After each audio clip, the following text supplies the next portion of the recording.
Salut à tous, bienvenue dans ce Speed News où nous allons vous parler du contrôle technique. Ah, encore le contrôle technique moto-scooter. Bah oui, mais que voulez-vous, c'est un feuilleton à rebondissement. Alors, figurez-vous qu'au cœur de cette question du contrôle technique moto-scooter, il y a la notion de bruit. Alors, dans la rue, vous pourrez croiser des motos ou des scooters plutôt de ce genre-là.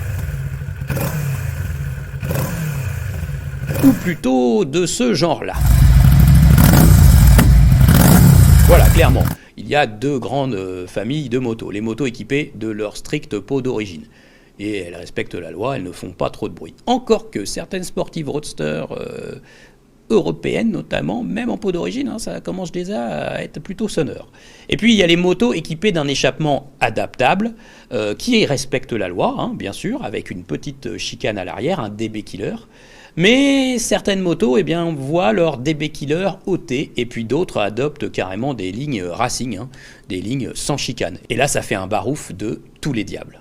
Alors évidemment, le bruit, ça pourrait être une des grandes questions quand même du contrôle technique, outre la sécurité, puisque bien sûr ce contrôle technique a pour but de vérifier que les motos et les scooters sont en bon état. Les pneus, les freins, les suspensions, l'éclairage, bon voilà, tout ça on est d'accord. On peut être pour le contrôle technique ou contre, comme la majorité des motards, comme le défend notamment la FFFMC, Fédération Française des Motards en Colère, sans qui il n'y aurait pas eu tout ce combat, mais malgré tout, c'est un aspect sécuritaire ce contrôle technique. Et puis il y a le bruit, là on est plus dans l'ordre de la nuisance notamment. Mais figurez-vous que après avoir consulté Autocontrôle Autosur, on s'aperçoit que finalement la question du bruit pourrait ne pas être vérifiée. Tout simplement puisque, à ce jour, il n'y a pas encore de sonomètre ou de dispositif technique qui serait homologué pour ce fameux nouveau contrôle technique moto-scooter prévu pour le 15 avril 2024. On en est là. Autre chose, certains centres nous ont expliqué que la mesure du bruit allait être très compliquée. Il faut un environnement particulier, pas un hangar trop haut de plafond qui va résonner, parce que ça risque d'augmenter le volume sonore. Donc il faut une mesure de bruit un peu spéciale, un peu technique. Et donc c'est assez compliqué à faire, donc il y a beaucoup de centres qui vont se refuser tout simplement à le faire. Alors ce pourquoi il y aurait un volet dans le contrôle technique moto pour que le contrôle du bruit, du volume sonore du véhicule relève de la libre appréciation du technicien en question. Et alors là, on est quand même complètement dans le flou. Un coup, ça va faire trop de bruit, un coup, ça va pas faire trop de bruit. Ça ne marchera pas, cette histoire. C'est voué à l'échec et c'est voué à des disputes au sein des centres de contrôle technique. C'est pas bon.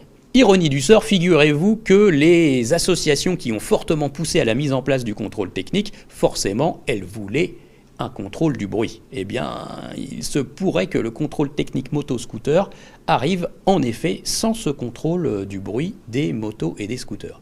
Et alors là, ça serait une forte déconvenue pour ces associations en question. C'est un peu le monde à l'envers. Voilà, je vous invite à réagir bien sûr sur cette question. Qu'en pensez-vous ? Êtes-vous pour ou contre les motos qui font trop de bruit ?